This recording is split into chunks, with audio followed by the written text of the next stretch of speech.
it's crazy, but it's You're watching Channel Z, the world's leading zombie apocalypse channel. Broadcasting live from Studio Z.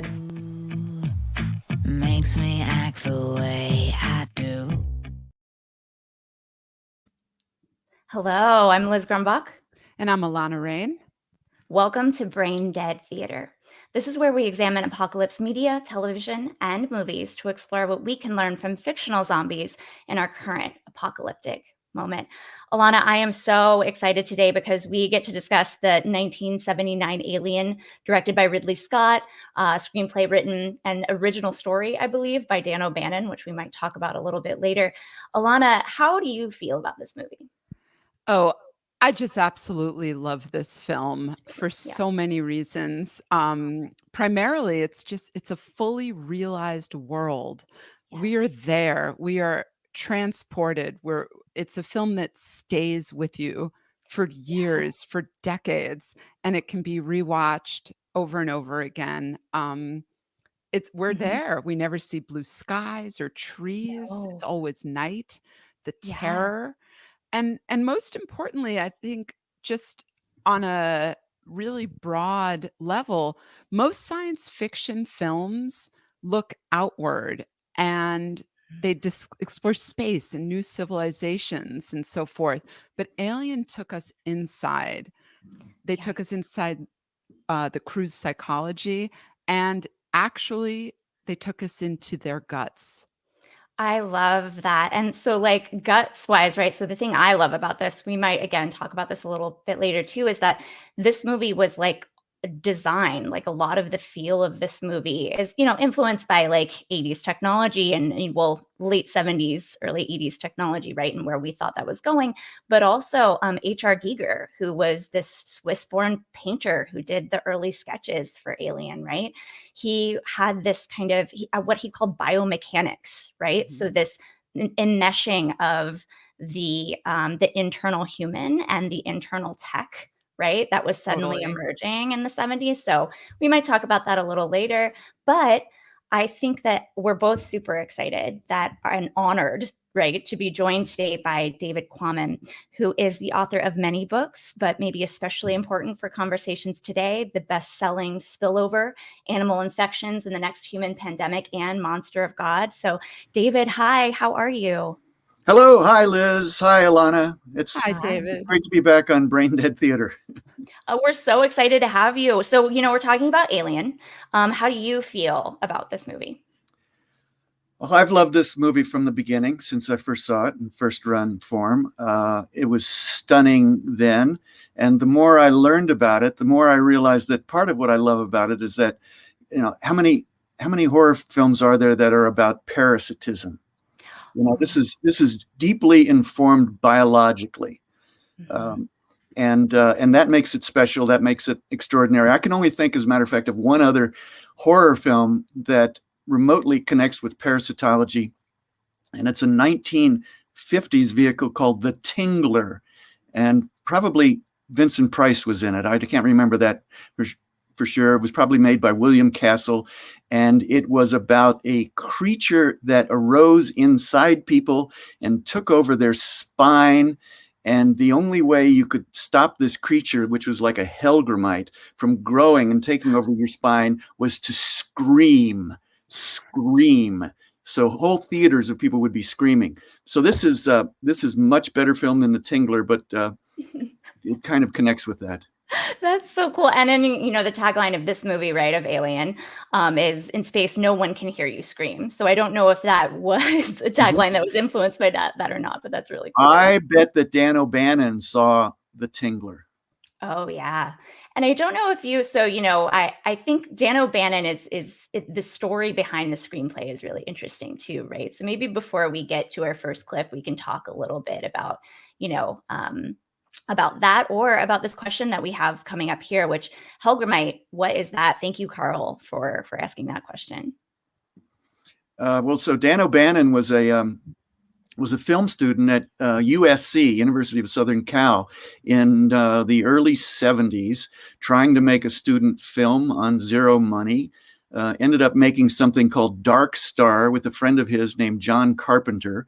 And Dark Star was the precursor of Alien, except that Dark Star was a comedy, and it was made for about $60,000. And it's got ridiculously cheesy special effects. It has a character in it called the Alien, that the character played by Dan O'Bannon occasionally has to go go to the storage room where this thing is and feed it meat scraps. And the alien in Dark Star is played literally by a beach ball with rubber chicken feet on it. This movie is slightly different. I think I like that, Dan O'Bannon went from that and turned to horror, right? What he wanted to do is he wanted to make a horror film. And he, in my opinion, definitely made a sci-fi horror film. Yeah. Oh, yeah. Even the trailer itself could exist. The trailer for Alien could exist as a short horror film. Yeah. Yeah. Definitely. Yeah. And in a way that, the Nostromo is a haunted house. Yes, I loved that this comment, right, from Neil. David Thompson described Alien as basically a haunted house movie. As I was rewatching this movie, and I rewatch it maybe like once or twice a year, I was thinking that the name of the game in this movie is claustrophobia, right? And we're about to transition into our first scene, which is the famous scene from Alien. If you've seen a scene from Alien and you haven't seen the movie, it's probably this one. And we're going to be introduced to the after effects of the face hugger. We might talk about the face hugger when we come back. But basically, before this, John Hurt's character has just woken up from being attacked by a face hugging alien. The rest of the crew are kind of like astounded and excited that he's alive and awake, and they're about to go back into cryosleep. And before that, they decide to have a meal together. So we will go into that clip now, and we'll see you on the other side. What happened to this guy when he backed stomach appetite? Maybe rubbing bacon. That's it. Coconuts, pineapple. The first thing that I'm going to do when I get back is to get some decent food. I can dig it, man. I'm telling you, I haven't eaten bird food in this, but that tastes better, you know what I'm saying? The other one over there. You pound down the stuff like this. Listen, I'd rather be eating something else, but right now I'm thinking food. You know what it's made of. No, man. I don't want to talk about what it's made of. I'm eating this. What's the matter? The food ain't that bad, baby. You choking? What's wrong? What's wrong?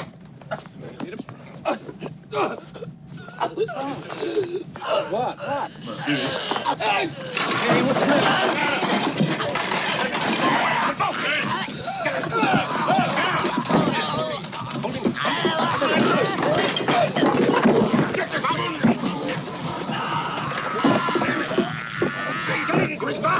I'm trying!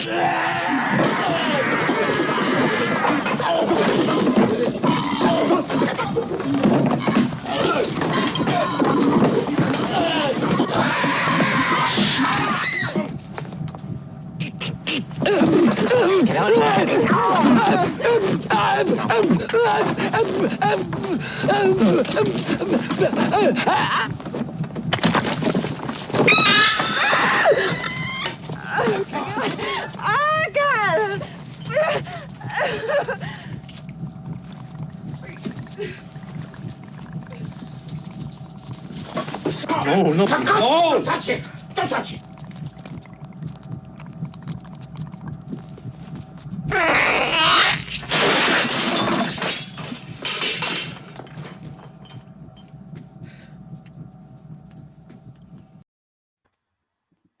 Oh boy. So famous scene, also incredibly. Sorry. I think we're having a little bit of, I think the aliens are taking over you guys. So I think Alana, there's might be some sound distortions on your end. So I think the aliens are in the sound mic. I'll unmute you in a minute, maybe. We'll make sure that it's out yet. But I think maybe one of the things to say here, what I always think of is the reason why the scene is so scary is because it's a complete disruption of this domestic scene, right? And it's this like visual of like our worst fears about parasites. And I know that maybe Dan O'Bannon, right, writing the screenplay, was thinking about parasites. David, is that right? Yes, he was. Parasitic wasps in particular. Mhm. I mean, we can say something about that now. There's a group of parasitic wasps. They call them the spider wasps. And they're solitary wasps. A female wasp finds a spider, a large spider, for instance, a tarantula, as prey, and she stings it, and she paralyzes it, and she carries it back to a nest that she has made. And this paralyzed spider doesn't dry out, doesn't die. It remains paralyzed, essentially in a coma, and she lays one egg on it. And when the egg hatches, it feeds, and she goes off. She doesn't. That's her maternal care. And when the egg hatches, it becomes a wasp larva and crawls inside the spider and essentially eats it from the inside out, and then eventually comes busting out of it as a fully fledged wasp. It goes on about its business. So somehow Dan O'Bannon got that bit of natural history in his head and wrote this film. I love that. And I think Alana's maybe going to rejoin us, but I think, the aliens are definitely trying to contact us with all the mic feedback. I'm just really hoping they're not the aliens from this movie. So we'll re-add you. Hi, Alana. Hey, yeah, can you hear me okay? They took over my mic for sure. You're perfect. It's welcome back. Okay. Hey there. So, Alana, jump in if you have any thoughts. But right, I think that imagery too, David. Right, that imagery of the natural and the supernatural, like invading the guts of human, right, is just so disturbing. Yes, yes, and that bit of natural history that plays out through the whole series. You see different aspects of that. You see the adult alien that's looking for other prey. Why is she looking for other prey? Not because she wants to kill them and eat them, but because she wants to lay eggs on them for her young.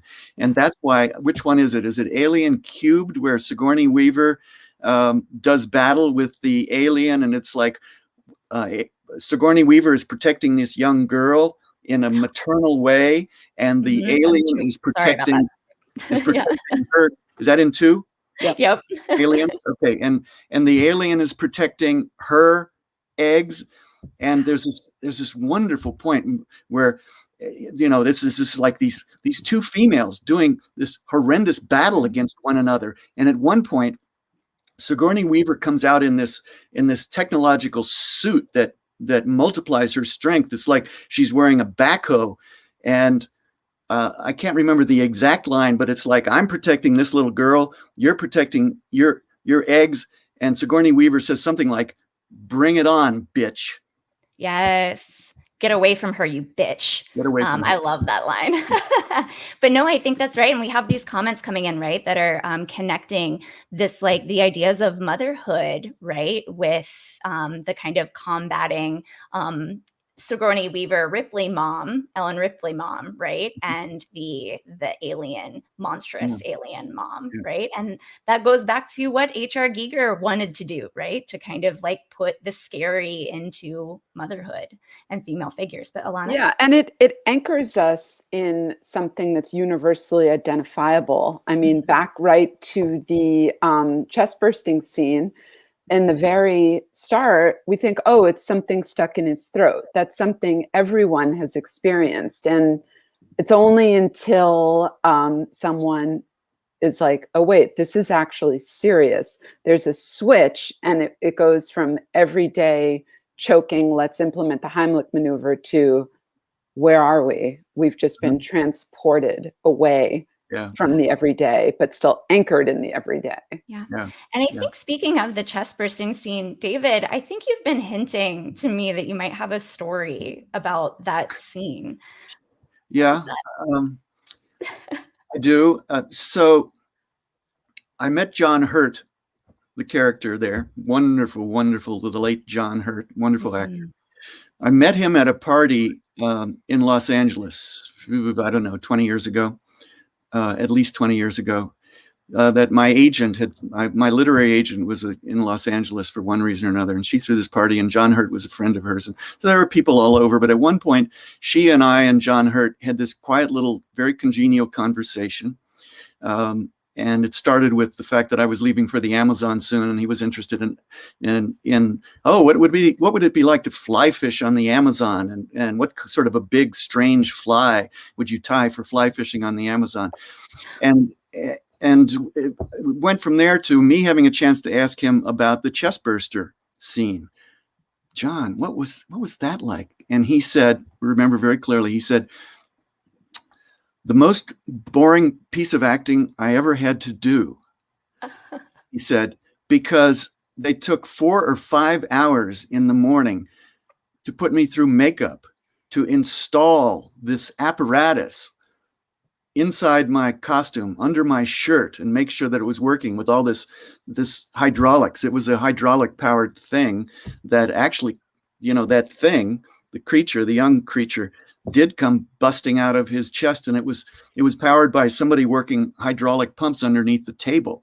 But he had to lie flat for 5 hours while they installed all this stuff, and he said it was just really tedious and extremely boring. Fortunately, they kept bringing me glasses of white wine. Oh, that's so John Hurt may have been just a little bit tipsy when they filmed that whole scene.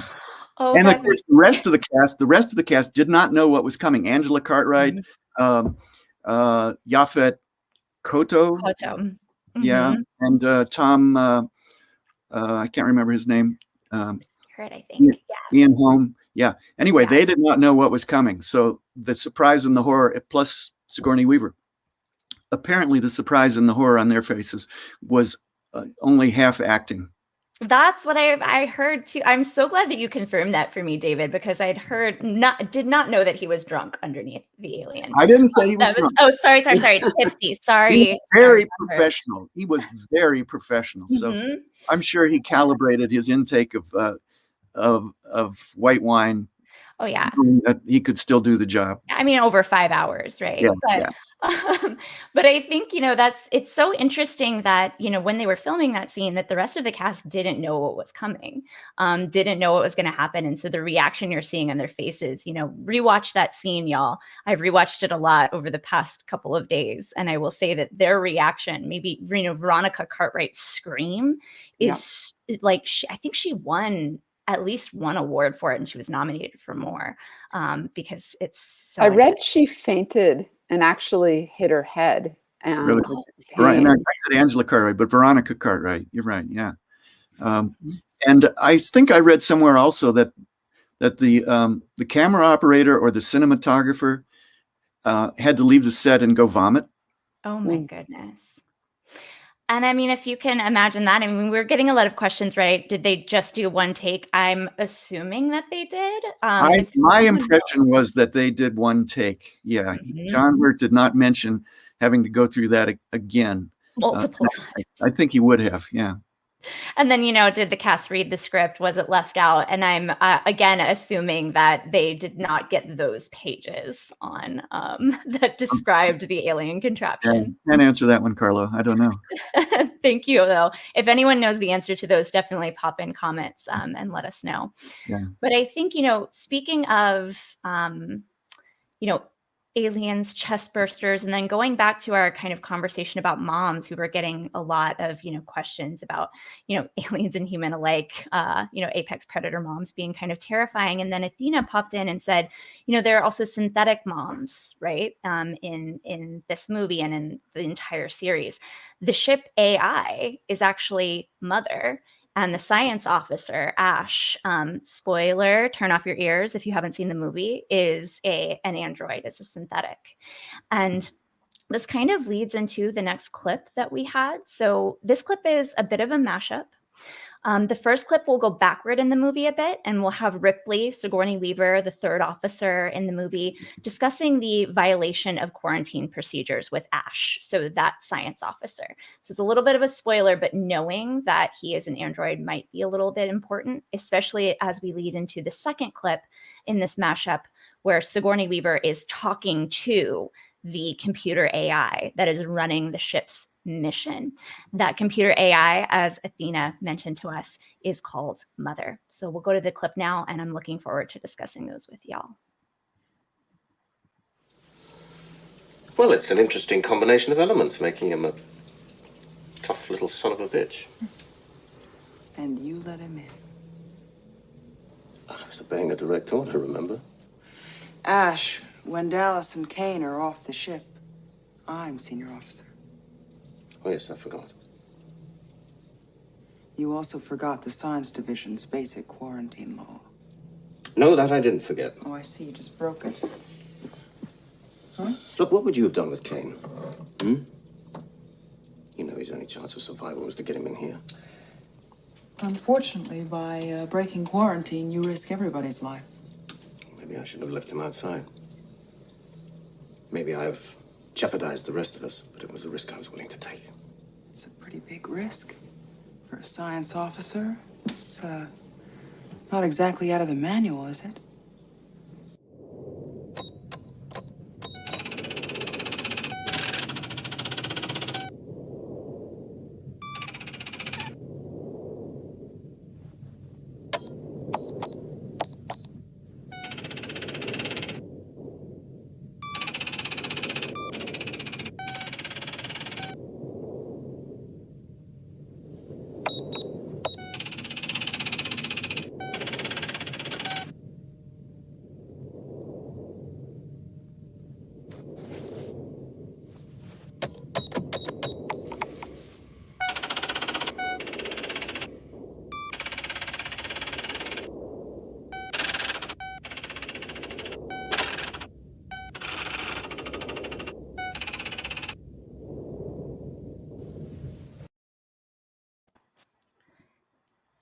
Welcome back, y'all. So for me, I think what those clips represent is this just like really frustrating, right? Like the violation of public safety, right? Of the health of people for financial gain from the company. And I wonder, what do y'all see in those clips? Okay, well, I mean, we already established that there's a class hierarchy within the crew. Now it's very clear that everyone in the crew, even the absolute top, the people that are not enlisted just for the money, are expendable. So we now have Ripley, who, let's note, was not originally cast as a woman. It was gender neutral. All parts were written as gender neutral. So if we're going to talk about the mother theme and the protective theme for the crew, that might have some significance. Basically, if we want to draw parallels to now late stage capitalism, COVID, you know, the meatpacking plants, the workers are expendable in order to keep production flowing. So it's an age-old tale right there. We had this comment earlier, right, from Pamela. I feel like COVID is living off of me. And this is when we were, right, discussing the alien. And I think, you know, these clips remind me maybe that, you know, capitalism is living off of me too, right? And, you know, the intensity of capitalism, maybe the way that corporations are in charge of deforesting, right, for people. So Carly Malley is saying evil corporations sacrificing people. You know, David, would you connect maybe the capitalist intention, profit over, right, people, to linking it to deforestation in any way? Or I want to say something else, if that's all right. Oh, of course. That this puts in my mind, and it's not the capitalist theme, the evil corporations, are not just that, but it's political opportunism as well as economic opportunism. Yes. What that scene makes me think about, when we realize that the corporation wants them to bring this alien home. I think that's what gets expanded throughout the whole series, is that the corporation wants to own the alien for its own purposes, possibly as some sort of a strategic weapon. Am I remembering that much correctly? Oh, definitely. Yeah. Yeah. Okay. So it puts me in mind of a couple things. It puts me in mind not of SARS-CoV II, this virus, it puts me in mind of the first atomic bomb technology, and intercontinental rocketry. At the end of World War II, Hitler had assembled a team that were building V1 and V2 rockets and launching them at England. The Reich was defeated, and what happened to those scientists? Were they all taken to Nuremberg and tried and hung? No, they were scooped up as quickly as possible by the Russians and by the US, including Werner von Braun, who was brought to the US to become head of the rocket development arm of, I believe, the US Army, not the Air Force, at a base in Alabama. So even though it was recognized that these technologies were horrible and dangerous, and in the case of the rockets had been developed by our enemies, we Americans, the American government, we wanted to possess that. We wanted to grab that. And we didn't care that these rocket engineers had been Nazis or Nazi complicit. We wanted them because of what they could do for us. That's what the corporation and its attitude toward the alien reminds me of. And I think right after that scene with Mother, Sigourney Weaver, Ripley, confronts Ash Ian Holm and says, you just wanted this for the weapons division, right? So it is the forces of the military industrial complex that are represented in the corporation. And it's almost like those two things, the corporation and the military, have joined forces. Yeah, and it exists outside of a moral universe that we would like to believe we're in, how we need each other to cooperate, to survive war, to survive an apocalypse, that you require humanization and cooperation. Mm-hmm. So I think that this might be a good time to transition into final thoughts, right? And I mean, we have in a question from Neil that I will bring up. Zombies are always metaphors. What is the alien representing here, right? So we could end with this question, or we could end with kind of the knowledge, right, that our current situation, our current apocalypses, right? There are certain things that we can do to survive. And, in the end, at the end of Alien, it is only, I mean, spoiler again, close your ears, you haven't seen it. Sigourney Weaver is the sole survivor, right? And it is heavily implied that it's because of the choices that she made. But I think that, we could maybe move towards a more communal response of survival as well. So final thoughts about either what the alien stands for or how we can survive with each other would be fantastic. Alana? Oh, okay. Well, I think I might have just touched on that before. We need each other.